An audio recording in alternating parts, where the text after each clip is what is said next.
कैसे समा गई थी मीराबाई श्री कृष्ण की मूर्ति में। भगवान श्री कृष्ण और मीराबाई की कहानी।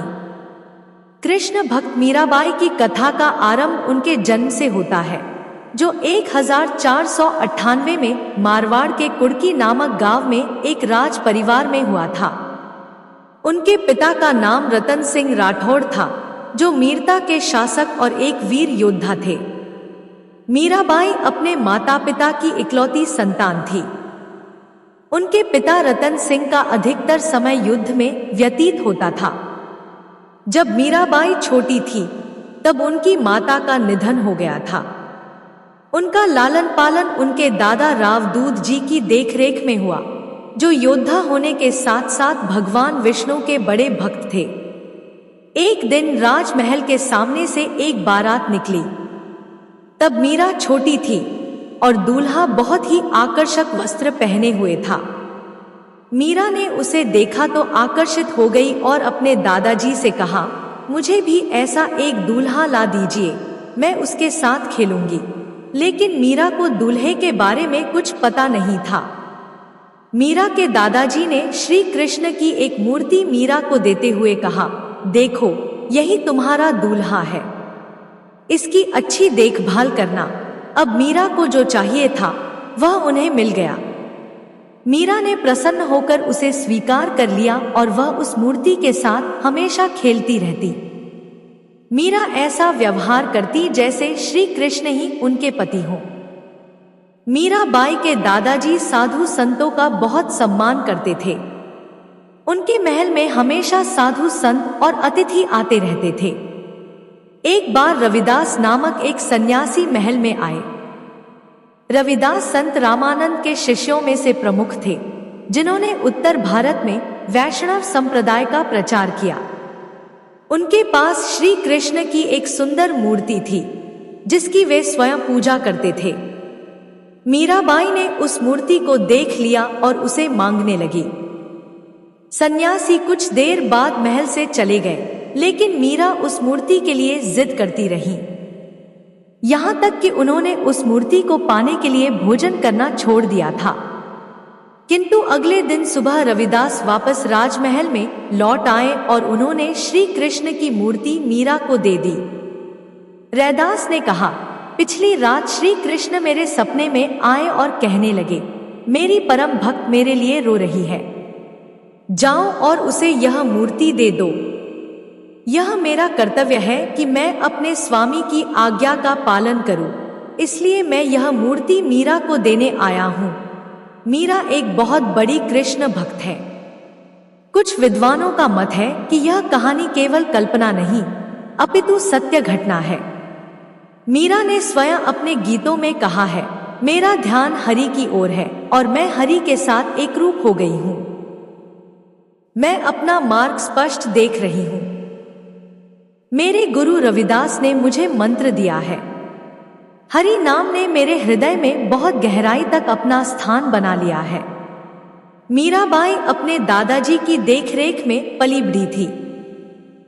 सामान्य शिक्षा के साथ साथ मीरा को संगीत और नृत्य की शिक्षा भी मिली थी। मीराबाई का विवाह सन 1516 में सामाजिक रीति रिवाज के अनुसार बसंत पंचमी के दिन सिसोदिया वंश के प्रसिद्ध राजा राणा सांगा के पुत्र भोजराज के साथ हुआ था। श्री कृष्ण की प्रतिमा को वह अपने साथ ससुराल ले गई। मीराबाई बचपन से ही श्री कृष्ण की पूजा करती थी।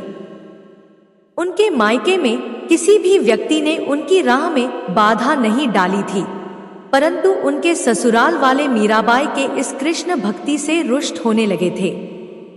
वे कृष्ण भक्ति के विरोधी हो गए, पर इसका मीरा पर कोई असर नहीं हुआ।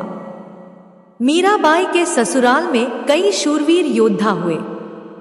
भोजराज भी बहुत शूरवीर थे। प्राचीन काल से ही उनके परिवार के लोग शक्ति की देवी दुर्गा, काली, चामुंडी की पूजा करते थे। वे विष्णु की पूजा नहीं करते थे।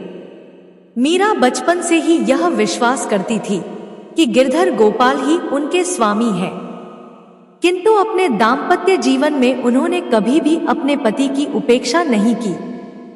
एक आदर्श पत्नी की तरह उन्होंने अपने पति को संपूर्ण अपनापन और प्रेम दिया। वह कृष्ण के प्रति पूर्ण रूप से समर्पित थी। वह उनके लिए मधुर कंठ से गाती और नाचती। चित्तौड़ राजघराने की प्रतिष्ठा बहुत ऊंची थी। ऐसे परिवार के लिए यह कितना अपमानजनक था कि एक राजकुमार की पत्नी साधु संतों के साथ मस्ती करती है। इतना ही नहीं, परंपरा की अवहेलना कर उनका अपमान किया था। परंतु भोजराज मीराबाई से अधिक प्रेम करते थे, इसीलिए उनके विरुद्ध कुछ नहीं कहते थे। आखिर में भोजराज ने केवल मीरा के लिए राजमहल के पास ही एक मंदिर बनवा दिया। युद्ध में घायल होने के कारण 1521 में भोजराज की मृत्यु हो गई। मीराबाई तब मात्र 23 वर्ष की थी। पति की मृत्यु के बाद मीरा का देखभाल करने वाला कोई नहीं बचा था। इसके बाद कई लोगों ने उन्हें पागल की संज्ञा देकर अपमानित किया। इन सब के कारण वह कृष्ण भक्ति में और भी लीन हो गई। पति की मृत्यु के बाद मीरा पर उनके परिवारजन ने सती होने के लिए बहुत दबाव डाला, लेकिन वह इसके लिए सहमत नहीं हुई। राणा सांगा की मृत्यु के बाद उनके देवर विक्रमाजीत महाराणा बने तो वह मीरा को और अधिक कष्ट देने लगे। एक बार विक्रमाजीत ने अपनी बहन उदाबा की सलाह पर मीरा के पास विष से भरा प्याला भिजवाया। मीरा उसे प्रभु का प्रसाद समझकर पी गई, लेकिन मीरा पर विष का कुछ भी असर नहीं हुआ। फिर राणा ने मीरा के पास एक भयंकर विषधर सांप सुंदर फूलों की टोकरी में भेजा। मीराबाई पूजा में व्यस्त थी। उन्होंने अपना हाथ टोकरी में डाला और कुछ फूल निकाले। वह फूल शालिग्राम के रूप में बदल गए और वह सांप एक सुंदर फूल माला में बदल गया। एक बार मीराबाई पर तलवार से प्रहार किया गया, लेकिन उस पर उसका कोई प्रभाव नहीं हुआ। राणा ने मीरा के लिए नुकीले किलों की सैया बनवाई, परंतु वह कीले शरीर में चूने के बजाय फूल बन गए। उनके ससुराल के लोग अब खुलकर विभिन्न प्रकार से प्रताड़ित करने लगे और उन पर आरोप लगाने लगे कि मीरा ने कल की मर्यादा को धूल में मिला दिया है। किंतु मीराबाई समाज में महान संत और कलयुग की राधा के नाम से जाने जाने लगी। समाज के लोग कहते थे कि उन्हें देखना और चरण स्पर्श करना बड़े सौभाग्य की बात है। वे उन्हें ईश्वर का स्वरूप मानते थे। राणा ने कभी मीराबाई को प्रत्यक्ष रूप से मारने का साहस नहीं किया। उन्हें भय था कि स्त्री को मारने से पाप लगता है। जब मीराबाई को मारने में राणा असफल रहे, तब वह मीरा को अपशब्द कहने लगे और कहा, यह नीच स्त्री स्वयं डूबकर मर क्यों नहीं जाती? जब मीराबाई को राणा की नियत के बारे में पता चला, तो वह स्वयं सोचने लगी कि यदि वह डूबकर मर जाएं, तो उनके ससुराल वालों को बहुत शांति मिलेगी और वह भी भगवान श्री कृष्ण से हमेशा के लिए मिल जाएंगी। इन सारी बातों का विचार करके मीरा नदी के किनारे पहुंच गई और खड़े होकर श्री कृष्ण से प्रार्थना करने लगी, हे प्रभु, मुझे अपनी शरण में ले लो। इसके बाद वह नदी में कूदने ही जा रही थी कि एक आवाज ने उन्हें रोक दिया। वह आवाज मीरा को कहने लगी कि स्वयं को मारना बहुत बड़ा पाप है। ऐसा मत करो, तुम वृंदावन चली जाओ। धीरे धीरे संसार से उनका मोह भंग हो गया। कष्टों और अत्याचारों के कारण मीरा ने अपने परिवार को त्याग दिया। बहुत दिनों तक वृंदावन में सत्संग करने के बाद द्वारका चली गई, जहां भजन कीर्तन में अपना पूरा समय लगाया। वह हर समय श्री कृष्ण के बारे में सोचती थी। राजस्थान में मीराबाई बहुत अधिक लोकप्रिय हो गई थी, परंतु प्रतिष्ठित घराने उन्हें अपनाना नहीं चाहते थे। मीरा के प्रति राणा के अत्याचार की बातें चारों तरफ फैल गई थी।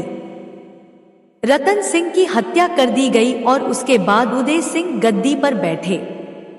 उन्होंने सोचा कि साधुओं के संग मीरा अकेली रहेगी तो यह प्रतिष्ठित परिवार के लिए बदनामी की बात होगी। इसीलिए उन्होंने मीरा को चित्तौड़ लौट आने को कहा, परंतु मीरा ने इसके लिए मना कर दिया। उदय सिंह समझ गए कि मीरा उनके कहने से वापस नहीं लौटेंगी। उन्होंने चित्तौड़ से 5 ब्राह्मणों को मीरा से अनुरोध करने के लिए भेजा कि वह चित्तौड़ लौट जाए। मीरा सोचने लगी कि यदि वह वापस राजमहल में जाएंगी तो वही पुरानी बातें फिर दोहराई जाएंगी। इस समय मीरा की आयु लगभग 48 वर्ष थी और उनके पति के निधन को 25 वर्ष हो गए थे, परंतु उनका परिवार अभी भी उनकी हत्या करने का प्रयास कर रहा था। इसीलिए मीराबाई अपने प्राण रक्षा हेतु उन सब से दूर द्वारका चली आई थी। उन्होंने यह संकल्प कर लिया था कि केवल श्री कृष्ण से ही संबंध रखेंगी और किसी से संबंध नहीं रखेंगी। ब्राह्मणों ने मीराबाई को समझाने का बहुत प्रयास किया, मगर मीराबाई उनके साथ चलने के लिए तैयार नहीं हुई। तब उन ब्राह्मणों ने कहा, यदि आप हमारे साथ नहीं चलेंगी तो हम यहीं पर अन्न छोड़कर अपने प्राण त्याग देंगे। ब्राह्मणों की बात सुनकर मीरा बड़ी विचित्र स्थिति में फंस गई। वह नहीं चाहती थी कि इन ब्राह्मणों की हत्या उनके कारण हो। कुछ सोचकर मीरा ने ब्राह्मणों से कहा कि आप लोग रात भर मंदिर में ठहरें और अगले दिन चित्तौड़ चलने के लिए वह राजी हो गई। ब्राह्मणों को यह जानकर बड़ी प्रसन्नता हुई और वह मंदिर में ठहर गए। जब ब्राह्मण सुबह उठे तो मीरा वहां नहीं थी। उन्होंने मीराबाई को बहुत ढूंढा पर उनका कहीं पता नहीं चला। मीरा तो नहीं मिली, किंतु उनकी साड़ी श्री कृष्ण जी की मूर्ति पर मिली। वह मूर्ति में समा गई थी। उनके भक्तों ने यह निष्कर्ष निकाला कि शायद वह अपने प्रिय परमेश्वर गिरधर से जा मिली है। मीराबाई श्री कृष्ण की मूर्ति में तो नहीं, पर श्री कृष्ण के रूप में परमात्मा में समाई थी।